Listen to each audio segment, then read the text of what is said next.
for the coming years. Thank you, sir.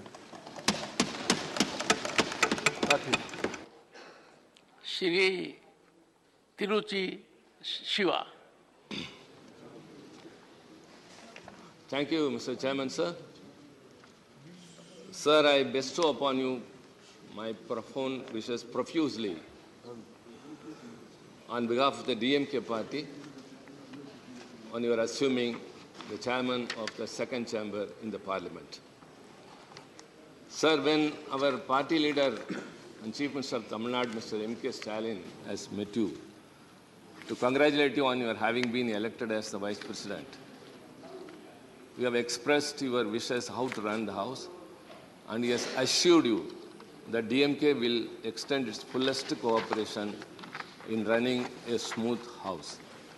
And I stand by his words, sir, and I assure you again on behalf of the members of my party here that we will ensure that we will cooperate in all the ways for a smooth running of the Parliament. Sir, you are the 14th Vice President of the largest democracy in the world. Nowhere in any other democracy does this system exist.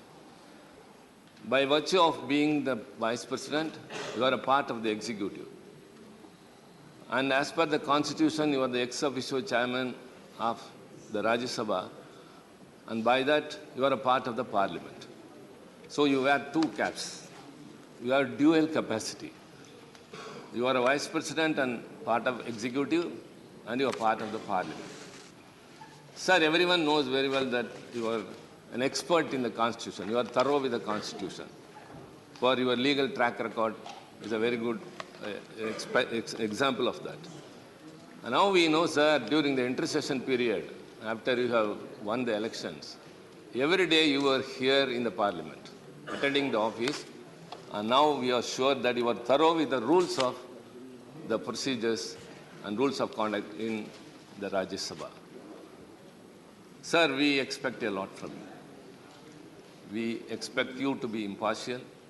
The opposition parties should have the equal share as that of the treasury benches, and the numbers of the members in the House should not decide the quality of the debate.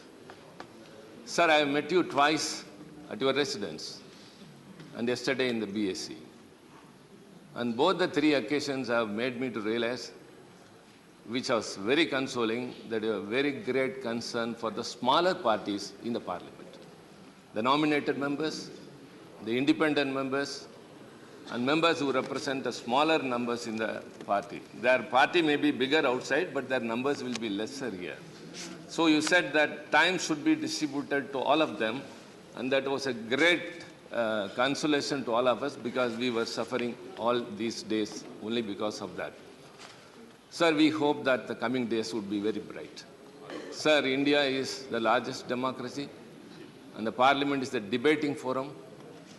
And you asked me when I met you first, what is the way to avoid members to come into the well of the House?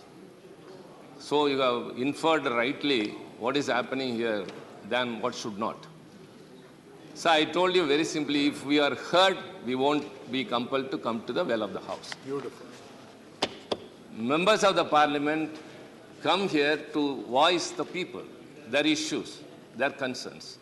And we are not, when we are not heard or when we are not led to speak, we have to resort to democratic process of coming to the well that has happened for years together.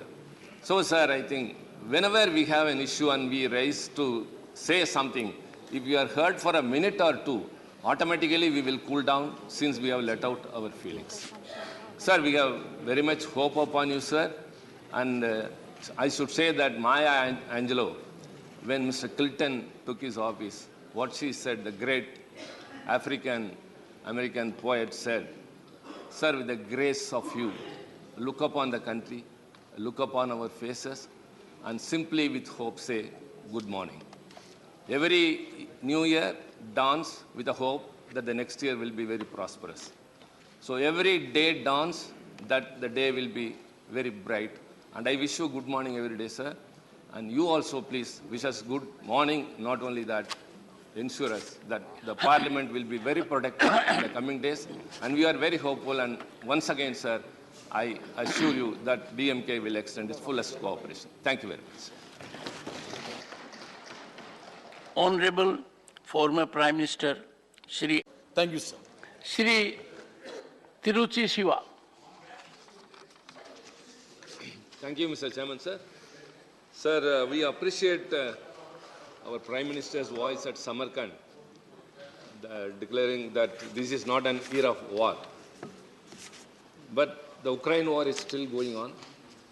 The people there are undergoing so much of struggle. They are struggling for basic food and everything. Other than the students who have come here, whose future is still in a question and they have not yet been resolved.